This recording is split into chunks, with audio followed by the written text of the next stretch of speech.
नमस्ते बच्चों, कैसे हो? कैसा है आपका स्वास्थ्य? अच्छा है, वेरी गुड। अपने स्वास्थ्य का ध्यान रखिए बच्चों। आज हम इस सेशन में इकाई 4 यानी 4th यूनिट से जो यहाँ पर पाठ 12 लिया गया है, पाठ 12 यानी लेसन 12 बढ़ते कदम, पाठ का नाम है बढ़ते कदम। इसे पढ़कर हम जानेंगे कि इसमें किस विषय के बारे में बताया गया है। वैसे तो ये डायरी विधा से संबंधित पाठ है बच्चों। डायरी यानी दिनचर्या। हम रोजाना जो काम करते हैं उसे एक किताब में लिखते हैं। सुबह से लेके हम जब बिस्तर पे सोने जाए उस समय तक जो जो काम करते हैं उसे दिनचर्या कहते हैं और इन सभी कामों को हम एक किताब में लिपिबद्ध करते हैं, लिखते हैं, उसे डायरी कहते हैं। ये एक साहित्य की विधा है बच्चों। इससे लिखने से हम हमारी यादें संग्रहित कर रख सकते हैं। जब भी हमने हमारे बीते हुए समय में क्या किया है यह जानने का इच्छा हो तो डायरी पढ़कर हम उसे जान सकते हैं। या फिर हम इस दुनिया से चले जाए और हमारे बारे में किसी को कुछ जानकारी चाहिए तो वे हमारी डायरी पढ़कर हमारे जीवन के अनुभवों को महसूस कर सकते हैं। डायरी लिखने की आदत बहुत अच्छी आदत है। इससे हमारे अच्छे बुरे कार्यों का पता चलता है कि आज हमने अच्छे कार्य किए हैं या बुरे किए हैं। आज हमारा दिन कैसे गया, अच्छा बीता है या बहुत खराब बीता है। इन सब अच्छे बुरे खट्टे मीठे यादों से जुड़ी हुई ये डायरी विधा है। इसे आपकी पाठ्य पुस्तक में इसलिए दिया गया है ताकि आप छात्राओं को भी पता चले कि डायरी किस तरह लिखी जाती है और किस तरह अपने अनुभवों को लिपिबद्ध किया जाता है।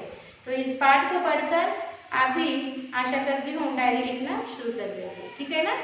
देखिए पेज नंबर 63। यहाँ पर डायरी लिखते समय पहले आज का दिनांक यानी आज की तारीख डाली जाती है, ओके, डेट लिखी जाती है, फिर दिन लिखा जाता है और फिर अपने आज के कामों को लिखा जाता है। यहाँ पर देखिए 20 सितंबर 2012 गुरुवार का दिन है यानी थर्सडे। क्या लिखा है देखिए, आज माँ की तबीयत कुछ ठीक है। सुबह जब मैं उठी तो देखा कि वे काम पर निकल चुकी थी। एक सप्ताह से मैं पाठशाला नहीं गई थी। माँ का काम जो करना पड़ता था आज मैं पाठशाला जाना चाहती थी। पता नहीं गुरुजी ने क्या क्या पढ़ा दिया होगा। और फिर ममता, रवि, शमीम से भी तो कई दिनों से नहीं मिली। पर दीदी ने कहा कि माँ की बीमारी के बाद आज काम पर जाने का उनका पहला दिन है, इसलिए तू यहाँ रहकर मेरी मदद कर। वैसे तो मैं दीदी की सहायता हमेशा करती हूँ। जो भी वो काम ज़्यादा होने के कारण आज मैं स्कूल नहीं जा पाई। काम करते करते दिन कैसे गुजर गया इसका पता ही नहीं चला। देखिए यह डायरी, यह दिनचर्या डायरी 20 सितंबर के दिन 2012 में 20 सितंबर के दिन थर्सडे का दिन कैसे गुजरा, how she spend the Thursday day she wrote here, okay.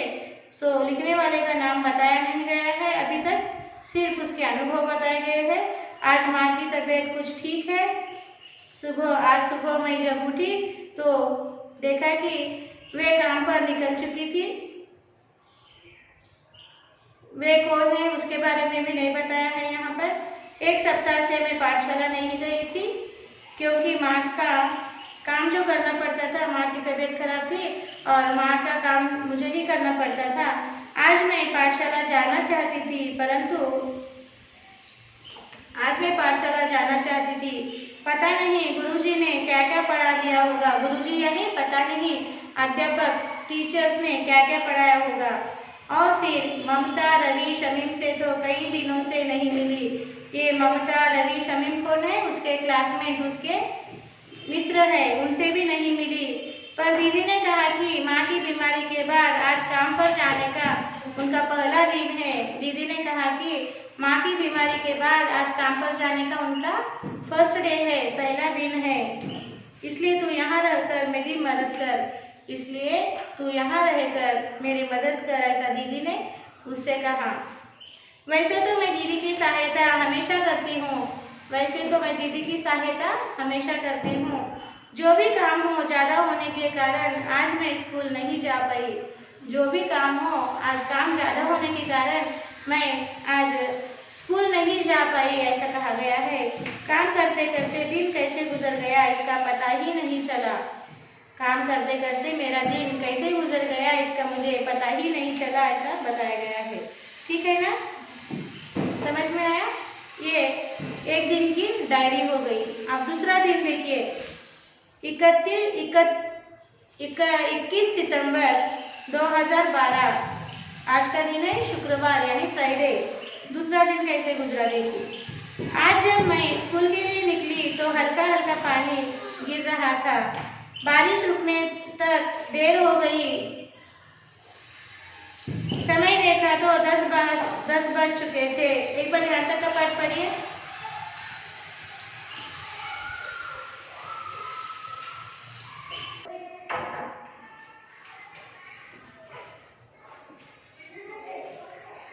आज मैं स्कूल के लिए निकली तो हल्का हल्का पानी गिर रहा था।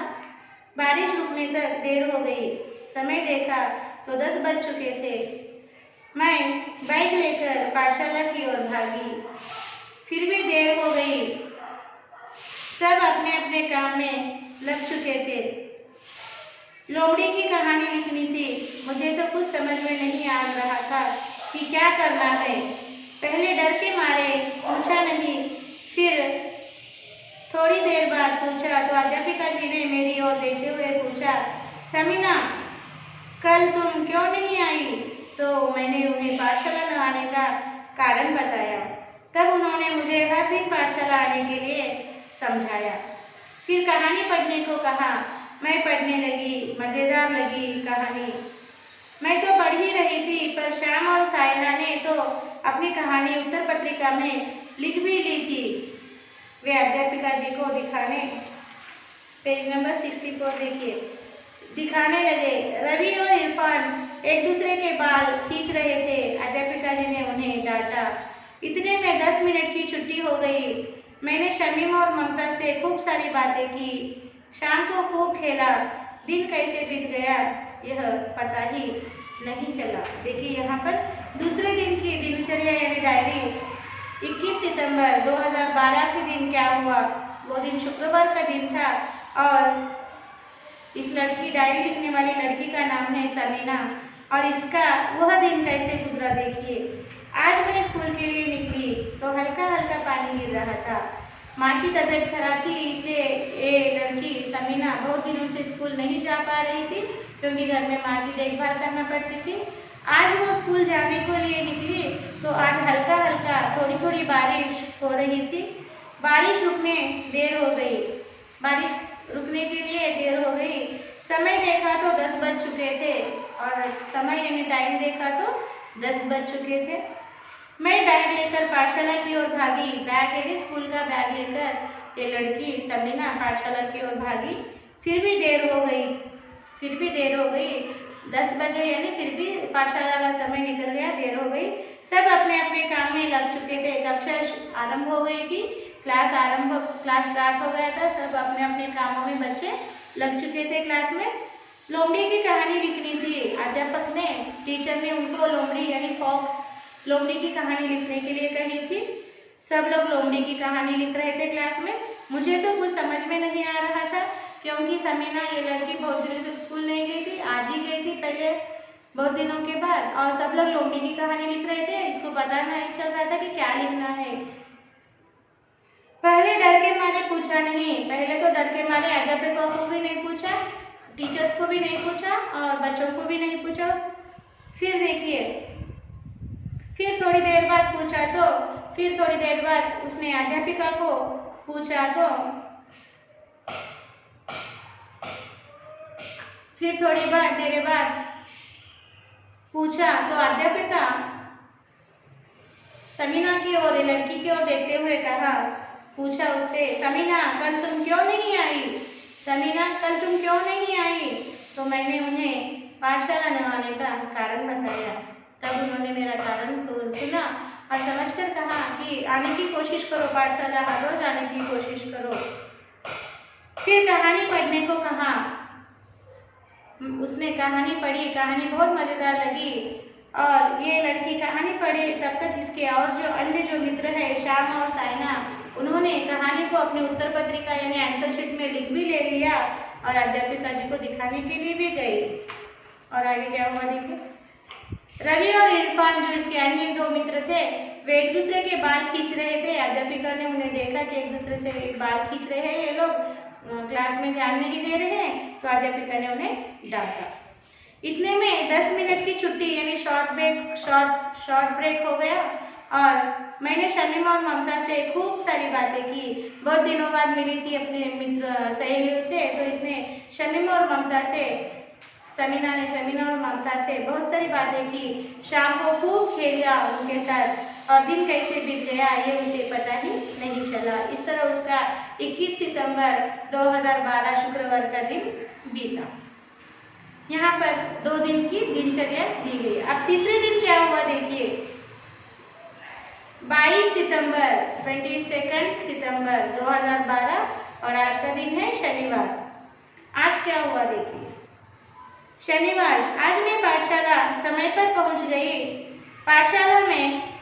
पाठशाला समिति की बैठक थी। सरपंच जी भी आए थे। हम सबको बरामदे में बिठाया गया। प्रधान अध्यापक जी और सरपंच जी ने बारी बारी हमसे बातचीत की।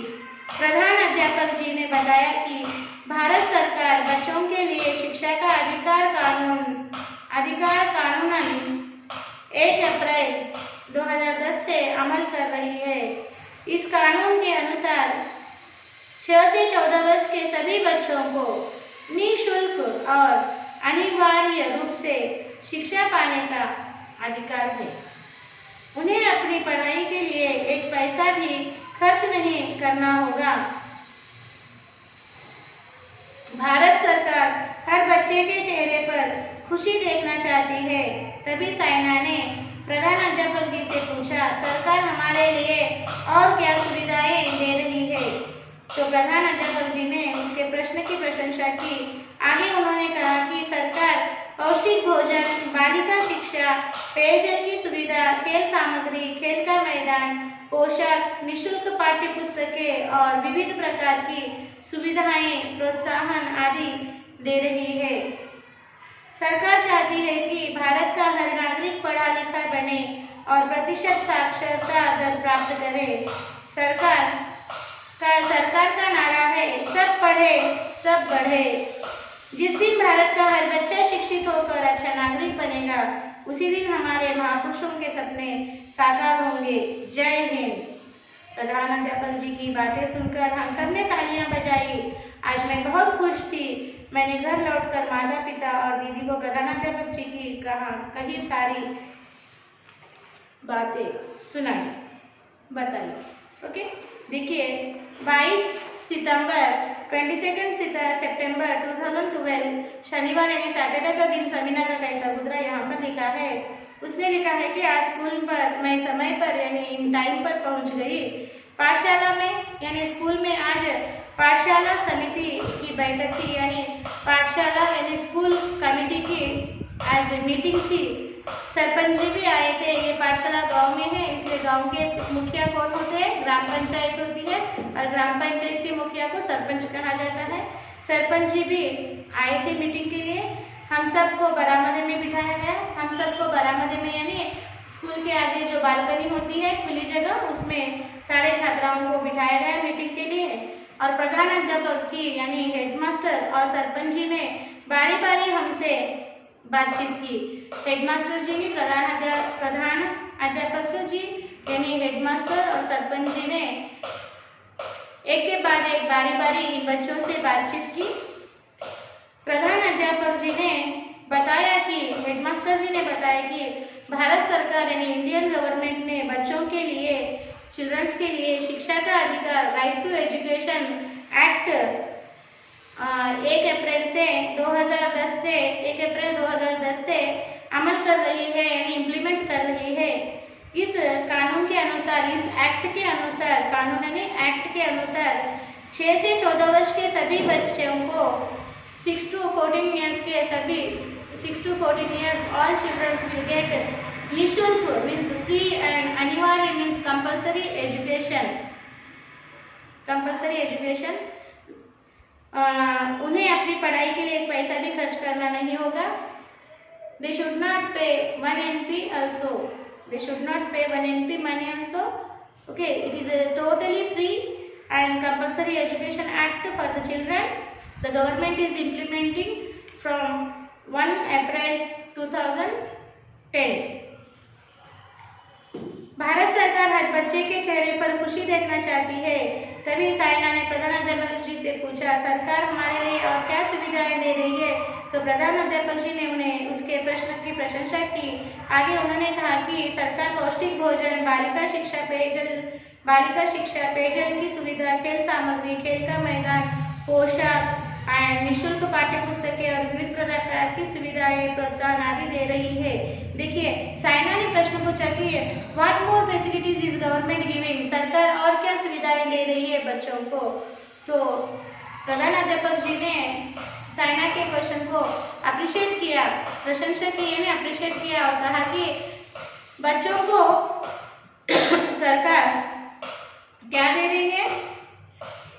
पौष्टिक भोजन, न्यूट्रिशियस फूड दे रही है और स्कूल में ही न्यूट्रिशन फूड दिया जा रहा है और गर्ल चाइल्ड फैसिलिटीज दिया जा रहा है, ड्रिंकिंग, सेफ ड्रिंकिंग वाटर की फैसिलिटी दी जा रही है,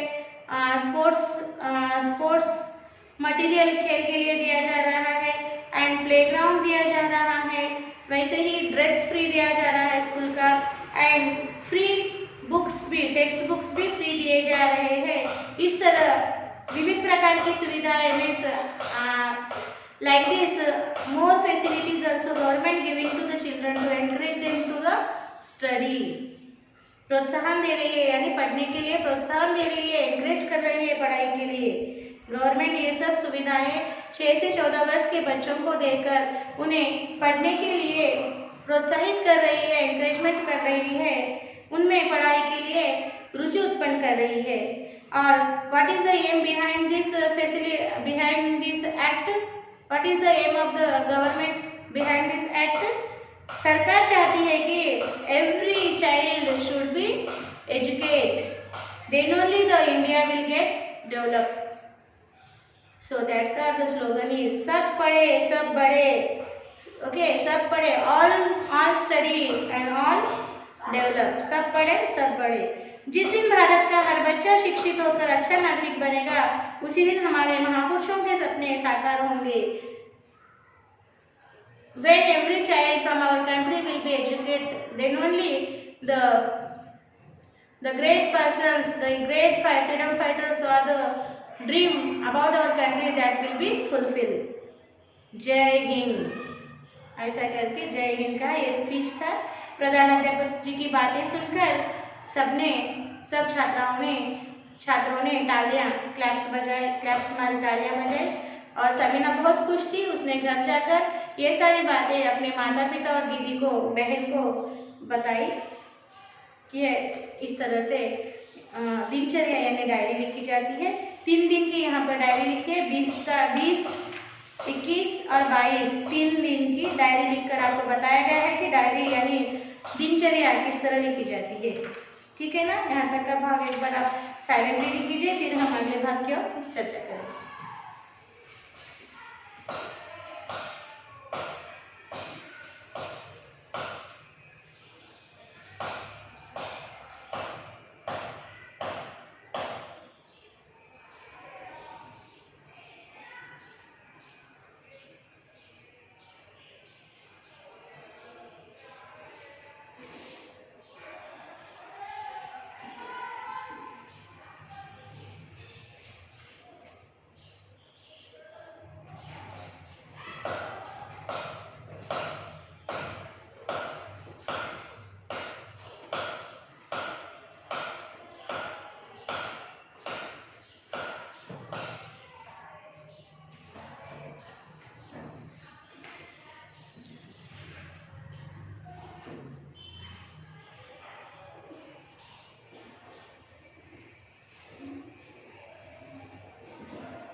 पढ़ लिया बच्चों पाठ? इस तरह से आपको पाठ का रीडिंग करना है, मौन वाचन करना है। अब हम इस पाठ से संबंधित कुछ प्रश्नोत्तरों को पढ़ेंगे और समझेंगे, ठीक है ना। यहाँ पर सुनो और बोलो में 2 प्रश्न दिए हैं। देखिए आपका स्टडी मटेरियल पेज नंबर 219। इस डायरी की घटनाओं के आधार पर बताओ समीना कैसी लड़की है। उत्तर इस तरह लिखा है, इस डायरी की घटनाओं के आधार पर समीना सुशील और मेहनती विद्यार्थिनी है, वह एक गरीब घर की लड़की है। अगला प्रश्न है, समीना के पाठशाला न जाने के क्या कारण हो सकते हैं। उत्तर इस तरह है, समीना पाठशाला न जाने का कारण है कि उसकी माँ बीमार थी। और देखिए यहाँ पर लिखो में कुछ प्रश्न दिए हैं, उसको पढ़कर जानेंगे। समीना के घर की स्थिति कैसी थी। उत्तर है, समीना की माँ की बीमारी के कारण समीना और उसकी दीदी को ही सारा घर का काम करना पड़ता था। घर की स्थिति गरीबी से गुजर रही थी। नेक्स्ट प्रश्न देखिए, सब पढ़े सब बढ़े, इस नारे से आप क्या समझते हैं। उत्तर इस तरह लिखिए, सब पढ़े सब बढ़े, यह साक्षरता संबंध नारा है। इस नारे में पढ़ाई का महत्व बताया गया है। आज के समाज में सबको पढ़ना अत्यंत आवश्यक है। शिक्षा को अर्जन करने द्वारा ही हम आगे बढ़ सकते हैं। शिक्षा हमारे जीवन विकास का एक महत्वपूर्ण अंग है। इसलिए गांधी जी ने कहा, शिक्षा का उद्देश्य व्यक्ति का संपूर्ण विकास होना है। शिक्षा के द्वारा समाज की अच्छाई और बुराई हमें मालूम होती है, जिससे हमारा विकास के साथ समाज का विकास भी कर सकते हैं। एक बार पढ़िए बच्चों।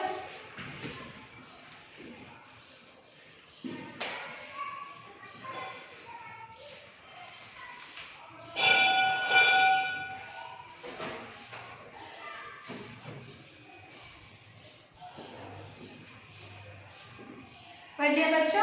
अब अगला प्रश्न देखेंगे। प्रधान अध्यापक जी ने बच्चों को क्या बताया होगा। उत्तर इस तरह लिखिए, प्रधान अध्यापक जी ने बताया कि भारत सरकार 1 अप्रैल 2012 से बच्चों की शिक्षा का अधिकार कानून अमल में लाई है। इस कानून के अनुसार 6 से 14 वर्ष के सभी बच्चों को निःशुल्क और अनिवार्य रूप से शिक्षा पाने का अधिकार है। अपनी पढ़ाई के लिए एक पैसा भी खर्च नहीं करना होगा। भारत सरकार हर बच्चे के चेहरे पर खुशी देखना चाहती है। साइना ने प्रधान अध्यापक से पूछा कि भारत सरकार हमें क्या क्या सुविधाएं दे रही है। प्रधान अध्यापक जी ने उत्तर दिया कि भारत सरकार बच्चों के लिए पौष्टिक भोजन, बालिका शिक्षा, पेयजल की सुविधा, खेलने की सामग्री, खेल का मैदान, पोशाक, पाठ्य पुस्तकें आदि अनेक प्रकार की सुविधाएं दे रही है। भारत सरकार चाहती है कि हर नागरिक पढ़ा लिखा बने और प्रतिशत साक्षरता प्राप्त करे। सरकार का नारा है, सब पढ़े सब बढ़े। जिस दिन भारत का हर बच्चा शिक्षित होकर अच्छा नागरिक बनेगा, उसी दिन हमारे महापुरुषों के सपने साकार होंगे। समीना पर इस बातों का अच्छा असर पड़ा और घर जाकर ये सभी बातें अपने माता पिता को उसने बताई। अभी आपको अपने घटनाएं बताते हुए अपने मित्र को पत्र लिखने के लिए कहा गया है और प्रशंसा में एक क्वेश्चन पूछा है। डायरी लिखना अच्छी आदत है, इस पर अपने विचार लिखिए। तो उत्तर इस तरह है, डायरी लिखना एक अच्छी आदत है। डायरी में हम नित्य जीवन के कार्यक्रमों को संक्षिप्त करते हैं। डायरी के द्वारा हमें बीते हुए दिनों की जानकारी मालूम कर लेते हैं। डायरी के द्वारा हम जिस दिन जिस काम को किए मालूम होते हैं। इतिहास में अनेक पुरुषों को डायरी लिखने की आदत थी। उनके डायरी के द्वारा उनके जीवन के मुख्य घटनाएं हमें मालूम होती है। विद्यार्थी दशा से ही इसकी आदत होना चाहिए। डायरी लिखने से हमें नए नए विषयों की जानकारी होती है। डायरी सही मूल्यों का आधार बनता है। हमारे जीवन में भूले हुए विषय डायरी के द्वारा हम पुनरावृत्त कर सकते हैं। इस तरह यहाँ पर उत्तर दिया है, आपको पढ़ना है और पढ़कर अपने शब्दों में इनके उत्तर लिखना है। और परियोजना कार्य में एक प्रश्न दिया है, अपनी पाठशाला के पुस्तकालय से किसी महापुरुष की डायरी पढ़िए, उसके मुख्य अंश लिखिए। तो उत्तर इस तरह है, जवाहरलाल नेहरू जी की डायरी है। देखिए मुख्य अंश क्या है। जवाहरलाल नेहरू का जन्म 14 नवंबर 1889 को इलाहाबाद में हुआ। उनके पिता का नाम मोतीलाल नेहरू और माता का नाम स्वरूपा रानी था। मोतीलाल नेहरू बड़े अमीर और प्रसिद्ध वकील थे। नेहरू जी की प्राथमिक शिक्षा घर पर ही हुई। बाद में वे इंग्लैंड जाकर 1912 में बैरिस्टर बनकर लौटे। इलाहाबाद हाईकोर्ट में वकालत शुरू की। 1916 में नेहरू जी का विवाह कमला से हुआ। उन्होंने हीरा प्रियदर्शनी नामक लड़की को जन्म दिया। गांधी जी के संपर्क में आकर नेहरू जी स्वतंत्र संग्राम में कूद पड़े। आज़ादी के बाद वे भारत के प्रथम प्रधानमंत्री बने। वे कभी विश्व शांति चाहते थे, इसलिए वे शांति दूत कहलाने लगे।